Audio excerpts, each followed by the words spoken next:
Often I reflect with great regret on the missed opportunity that was my infector. Had I been conscious after the attack, I could have stopped the orderlies from locking her in the roaming pen. What I would give for just one interview, a few simple questions of the plague-ridden woman who met her end that dawn. Of course, there is no guarantee she would have been any more helpful than my current crop of test subjects, mewling wretches. Few could be called enthusiastic. Given the nature of the tests, I cannot expect the same fervor from all, but a modicum of cooperation would be appreciated. Animals.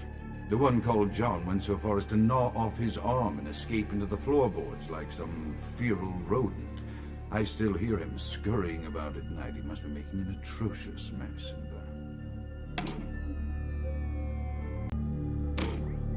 Another unfortunate casualty to tide of time, insane asylums. I lament their loss not only as brokerage houses for the breadth and depth of human psychoses, but also I shall mourn the disappearance of that peculiar environment present only in an insane asylum. That palpable atmosphere of blistered brains and churning bowels, the odoriferous melange of freely flowing bodily humors, that gently rolling cacophony of distant sobs and screams, the muttered cursing at perceived enemies, and the blissful gurgling of the lobotomized, like a newborn babe discovering the sky. I shall still find test subjects as surely as I find bloody sustenance in the night, but this climate, I fear, may never be replicated.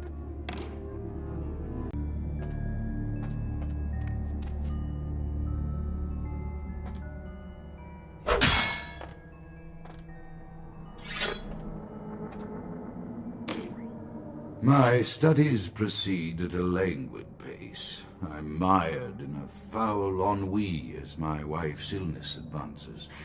My subjects grow restless without proper supervision, but I cannot pull myself back from this black depression. How many nights I've wasted now, gazing from the tower walk, pondering the frailty of existence.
After decades of solitary study into this affliction, I have learned that it is by no means mine alone.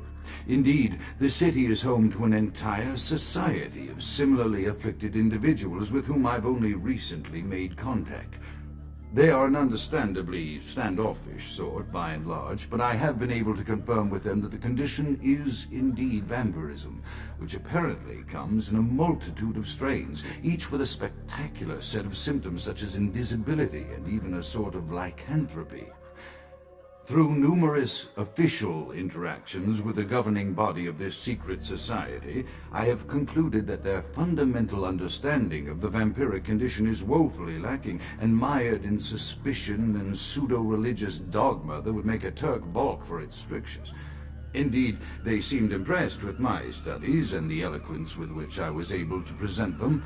Apparently, the typical sufferer of my particular strain of vampirism is far from the vanguard of the King's English. So impressed were they that they even offered me an office in their government, a rather high office by the sound of things. I believe I shall accept. If nothing else, it should provide a lofty vantage point from which to observe the breadth and epidemiology of the affliction, so that I may move more expeditiously toward a cure.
I have accepted the role of Primogen for Clan Malkavian, the dreadfully winsome label applied to the particular strain of vampirism I suffer, so named for some supposed vampire father figure of old, more poppycock grown from a backward culture that seems interminably drawn to children's tales and the fiction of Victorian romance, when it should concern itself with the science behind their suffering. No matter. For I have taken this office for no greater reason than to advance my research.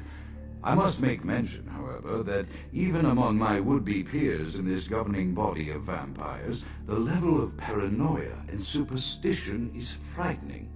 Their intelligence is not the question, oh, indeed. As they courted me for this appointment, I had to suspect that their overtures were hand-tailored to what must be my obvious infatuation with reason, for the devil would do well to have such honey-tongued tempters. Even so, I could not help but notice the dressing of language these vampire leaders chose for their siren song. Whether it is born of habit, from addressing their unwashed, ill-educated subjects, or from their own deep-seated beliefs, their linguistic flourishes belie a faith in superstition over the providence of empirical reason that must be an all-pervasive theme in this society of darkest night. Damn it all, now I'm doing it too.